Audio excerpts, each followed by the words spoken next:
नाद करायचा पण पवार साहेबांचा नाही बाळांनो. हे भले भले थकले.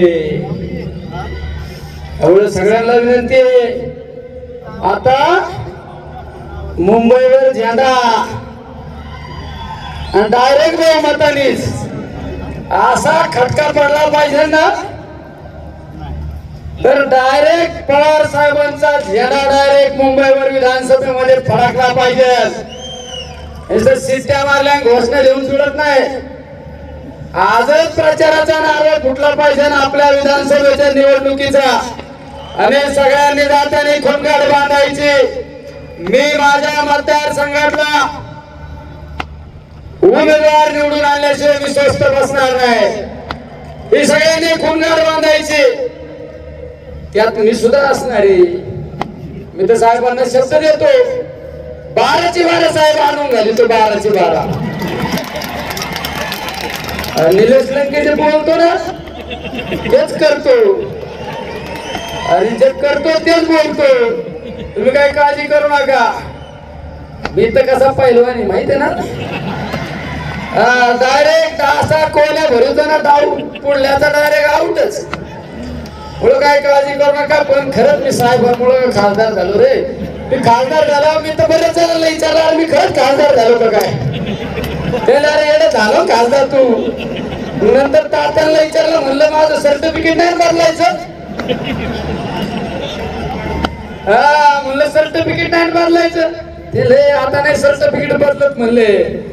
पण ते कसं आहे, नुसतं लय 200 किलोचा असला पण असा जरी असला ना पक्का खेळाडू आहे पवार साहेबांच्या तालमीतला. डायरेक्ट असं मला सगळ्यांना जाता जाता विनंती करतोय, आता विधानसभेसाठी तयारीला लागायचं.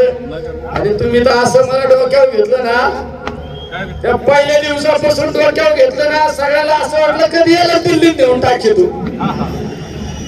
आता दिल्लीत आम्हाला पाठवलं 8 जणांना. बघा आम्ही पण कसं काम करून दाखवतो. संसदेत नाही शेतकऱ्याला न्याय दिला ना तर बंदच पाडतो संसद. हे तर आमचं कसं आहे, आमचं काम हटके. काय फरक पडतोय शेतकऱ्यांसाठी. आमच्या एका कार्यकर्त्याने कांदा दाखवला.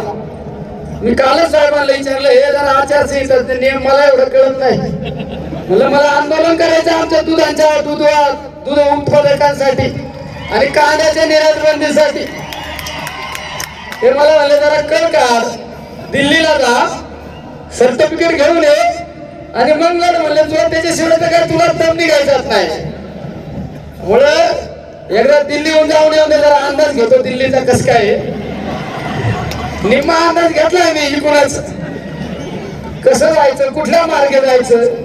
पण बरोबर करीत असतो, काळजी करू नका.